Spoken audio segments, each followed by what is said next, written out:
ஓம் ஸ்ரீ குருப்யோ நமக. நன்றாக குருவாழ்க, குருவே துணை.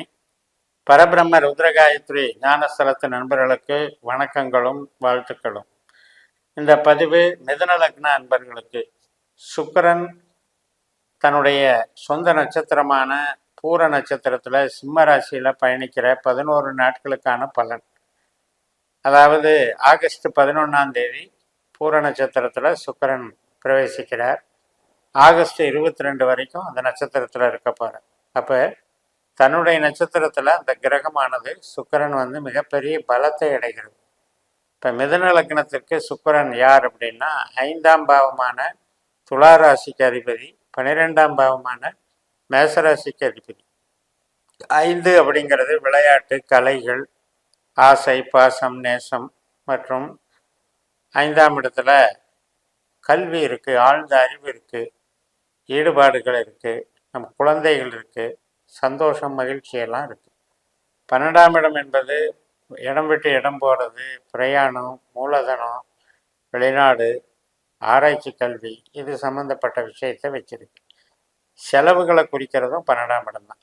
இந்த மாதிரியான ஒரு கான்செப்டை வச்சிருக்கிற சுக்கிரனுடைய நட்சத்திரம் நம்ம லக்னத்துக்கு எங்கே இருக்குது அப்படின்னா 3ஆம் இடமான சிம்ம ராசியிலும் பூர நட்சத்திரமாகவும், 7ஆம் இடமான தனுசு ராசியில் பூராட நட்சத்திரமாகவும், 11ஆம் இடமான மேச ராசியில் பரணி நட்சத்திரமாகவும் சுக்கிரன் இருக்கிறார். இப்போது நம்ம பிறந்த ஜாதகத்தில் சுக்கிரன் இந்த பாவங்கள்லேயே இருந்தார் அப்படின்னா அந்த பாவங்களுக்கு மிகப்பெரிய பூஸ்டப். இப்போ 3லேயே சுக்கிரன் இருந்தார் அப்படின்னா நம்மளுடைய கம்யூனிகேஷன் டெவலப்மெண்ட்டு நல்லாயிருக்கும். அதே மாதிரி 5ல் இருந்தாலும் நல்லாயிருக்கும், 7ல் இருந்தாலும் நல்லாயிருக்கும், 9ல் இருந்தாலும் நல்லாயிருக்கும், 11ல் இருந்தாலும் நல்லாயிருக்கும். அதே நேரத்தில் நம்ம லக்னத்துக்கு 4ஆம் இடத்துல இருந்தாலோ, 8ஆம் இடத்துல இருந்தாலோ, 12ஆம் இடத்துல இருந்தாலோ அதன் மூலம் சில சிரமங்களை அனுபவிக்கிறோன்னு அர்த்தம். 2ஆம் இடத்துலையும் 6ஆம் இடத்துலையும் 10ஆம் இடத்துலையும் இருந்தது அப்படின்னா உறவுகள் சார்ந்த விஷயத்துக்கு கொஞ்சம் பாதகத்தை பண்ணிட்டு பொருளாதாரம் சார்ந்த விஷயத்துக்கு கொஞ்சம் சாதகமாக இருக்கும்னு கணக்கு. இப்படியெல்லாம் நம்ம ஜனன ஜாதகத்தின்படி நம்ம பார்க்கலாம். நம்ம ஜனன ஜாதகத்தின்படி பாஸ்கர அஸ்ட்ராலஜி சிஸ்டத்தில் நம்ம ஜாதகத்தை கணித்து பார்க்கும்போது சுக்கிரன் 8ஆம் பாவம் 12ஆம் பாவத்துக்கு உபநட்சத்திரமாக வரக்கூடாது. வந்திருந்தார்னா அவருடைய திசாபுத்தி காலங்கள் நமக்கு ரொம்ப கஷ்ட நஷ்டத்தையும் வலி வேதனையும் பெரிய இழப்பையும் ஆரோக்கிய கெடுதலையும் உண்டாகும். ஸோ இதெல்லாம் ஒரு பக்கம் இருந்தாலும் இந்த 11 நாட்கள் நமக்கு சாதகமாக இருக்கிறது. எப்படின்னா சுக்கிரன் நமக்கு சுப கிரகம், 5ஆம் பாவத்துக்கு அதிபதி.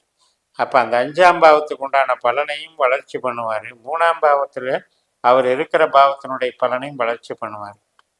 இது கம்யூனிகேஷன், நமக்கு கமிஷன் வகையில் செய்கிற வியாபாரம், மீடியா, ஒரு புக்கு போடுறோம் அப்படின்னா எழுத்து, ஒப்பந்தம், இது சார்ந்த இது துறையில் இருக்கிறவங்க, ரெஜிஸ்டர் பண்ணுறவங்க, அக்ரிமெண்ட் போடுறது, இது எல்லாத்துக்குமே சிறப்பாக இருக்கும்.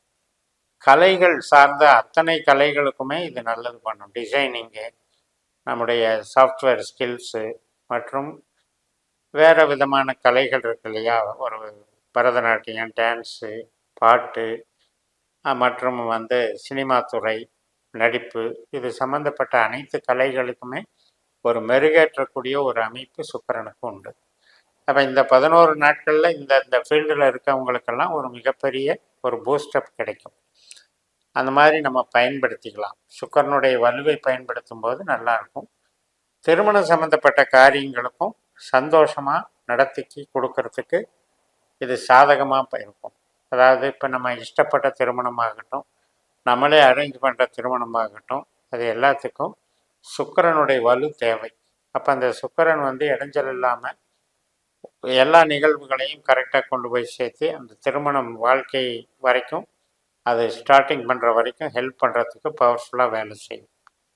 அதே போல் நம்மளுடைய எண்ண அலைகள் அப்படிங்கிறது எதிர்பார்த்த மகிழ்ச்சி அடையிறதுக்கு நாம் செய்யக்கூடிய காரியங்கள் நமக்கு பயன்பாடாக இருக்கும்.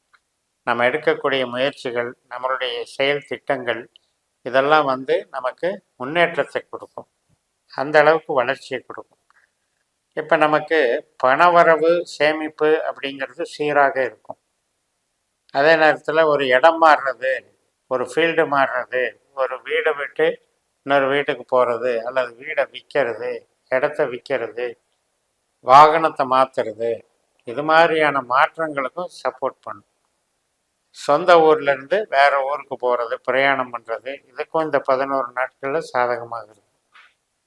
அதே போல் நமக்கு வீடு கட்டுறது, வாகனம் வாங்கிறது அப்படிங்கிறதுல கொஞ்சம் இடர்பாடுகள் இருக்குது. அதாவது விற்கிறது எதுவுமே ஈஸியாக இருக்கும், வாங்கிறது தடையாக இருக்கும் இந்த 11 நாட்கள். குழந்தைகள் சம்மந்தப்பட்டது, அவங்களுடைய கல்வி, அவங்களுடைய வளர்ச்சி, அவங்களுடைய சந்தோஷம், மகிழ்ச்சி எல்லாமே நல்லாயிருக்கும். விளையாட்டு சார்ந்த துறையில் இருக்கவங்களுக்கும் நன்மை தரும். வேலையில் இருக்கவங்களுக்கு இது ஒரு அங்கீகாரத்தை கொடுக்கக்கூடிய, அதுலேயும் ஸ்மார்ட் ஒர்க்காக பண்ணுறவங்களுக்கு மிகப்பெரிய ஒரு பலத்தை கொடுக்கும், சுய பலத்தை இன்க்ரீஸ் பண்ணி கொடுக்கும். அதனால் புகழ் கிடைக்கும். அதே மாதிரி திருமண காரியங்கள் சிறப்பாக நடக்கும். ஒருவருக்கு ஒருவர் உறுதியாகிறது, திருமண பந்தத்தில் ஈடுபடுறதுக்கெல்லாம் சாதகமாக இருக்கும். பூர்வீக சம்மந்தப்பட்ட காரியங்கள் இதுக்கெல்லாம் நல்லா இருக்கும். குலதெய்வம், முன்னோர்கள் சம்மந்தப்பட்டது, தாய் தந்தை பேரண்ட்ஸ் இருக்கிற ஊர், அது சார்ந்த நன்மைகள் இதெல்லாம் நல்லதாக நடக்கும். நமக்கு தெய்வ அனுக்கிரகம், ஒரு உபாசனை செய்கிறோம், ஒரு தெய்வத்துக்காக நம்ம பிரார்த்தனை விரதங்கள் இருந்து செய்கிறது, இதுக்கெல்லாம் சாதகமாக இருக்குது. தெய்வ அருளை பெறுவதற்கு மிக மிக சாதகமான ஒரு காலகட்டம். அதுலேயும் சுக்கிரன் என்பது அம்பாள் வழிபாடு, மகாலட்சுமியினுடைய அம்சம். அது மாதிரியான ஒரு வழிபாடுகள்னால ஒரு மிகப்பெரிய யோகம் உண்டாகும். அதே நேரத்தில் இந்த சந்தோஷம், மகிழ்ச்சி அப்படின்றது எல்லாமே நம்ம நம்மளுடைய தொழிலும் நல்லாயிருக்கும், குடும்ப உறவுகளும் நல்லாயிருக்கும். அதனால் அந்த மகிழ்ச்சி நமக்கு நிலைக்குது. இப்போ நமக்கு 10ஆம் இடமான தொழில் ஸ்தானம் அப்படின்னு எடுத்துக்கிட்டா, தொழில் ஸ்தானத்துக்கு இது 6ஆம் இடமாகுது. சிம்ம ராசி 6ஆம் இடமாகுது. அதனால் ஏதோ ஒரு சின்ன சின்ன சப்போர்ட்டுக்கு நமக்கு தேவைப்படும். ஒரு தொழிலில் ஒரு சின்ன முடக்கம், சின்ன ஒரு பிரச்சனை, அதை தீர்த்துட்டு தான் அது ரெடி ஆகுங்கிறதுக்கு அதுக்கு ஹெல்ப் கிடைக்கும். அது தீர்க்கறதுக்கு உண்டான ஹெல்ப் கிடைக்கும். அதே போல் மூத்த சகோதரன், மூத்த சகோதரி, நண்பர்கள், இந்த வகையிலெல்லாம் நன்மைகள் கிடைக்கும். அவங்களுக்கும் வளர்ச்சி இருக்கும். அவங்களுடைய வளர்ச்சி மூலமாக நம்மளுக்கும் மகிழ்ச்சி கிடைக்கும். டெவலப்மெண்ட்ஸு நல்லாயிருக்கும். புதுசாக மூலதனம் பண்ணலாம் அப்படிங்கிறதுக்கு பெருசாக சப்போர்ட் பண்ணாது இந்த 11 நாட்கள். அதனால் அதை தவிர்த்துக்கலாம். ஜென்ரலாகவே இப்போ இந்த சுக்கிரன் பலம் பெறுறதுங்கிறது ஒரு ஒரு சுய வலிமை அப்படின்னு அர்த்தம். அதே போல் சுய மகிழ்ச்சி. இப்போ நம்ம ஈஸி கோயிங்காக வாழ்க்கையை நடத்துகிறோம். அதில் சந்தோஷத்தோட மற்றவர்களுடைய மதிப்பை பெறுகிறோம். உறவுகள் வகையில் பாசம், நேசம், அன்பு பரிமாற்றம் இதெல்லாம் நமக்கு சாதகமாக நடக்குது. அதே போல் திருமண நிகழ்ச்சிகள், சுப நிகழ்ச்சிகள், குழந்தை பிறப்பு போன்ற நிகழ்ச்சிகளுக்கும் சாதகமாக அமையுது. இத்தனையும் இந்த சுக்கிர பலத்தில் நமக்கு கிடைக்குது. அதனால் மிதுனத்தை பொறுத்த வரைக்கும் சுக்கிரன் ஒரு நல்ல யோக கிரகம். நமக்கு 3ஆம் இடம், 7ஆம் இடம், 11ஆம் இடம் என்கிற கான்செப்டை வச்சிருக்காரு. அப்படிப்பட்ட திசை நடந்துக்கும் போது நமக்கு திருமண வாழ்க்கைகள் நல்லாயிருக்கும். சுக்கிரன் வலுப்பெறதுனால சந்தோஷம் இருக்கும். எதிர்பார்த்த பலன்கள் நம்மளுக்கு ஈஸியாகவே கிடைக்கும். கஷ்டப்பட்டு போராடி ஒரு விஷயத்துக்காக இயங்கக்கூடிய அமைப்பு இருக்காது. எல்லாமே சுலபமாக ஈஸியாக நம்மளுக்கு கொடுக்கக்கூடிய யோக கிரகம் தான் சுக்கிரன். சுக்கிர திசை என்பது 20 வருஷம் நடக்குது.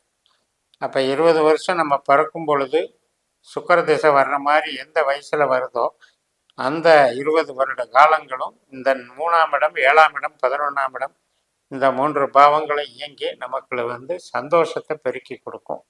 நம்முடைய சுய ஆற்றல் மற்றும் நம்மளுடைய எதிர்பார்ப்பை பூர்த்தி செய்யும்.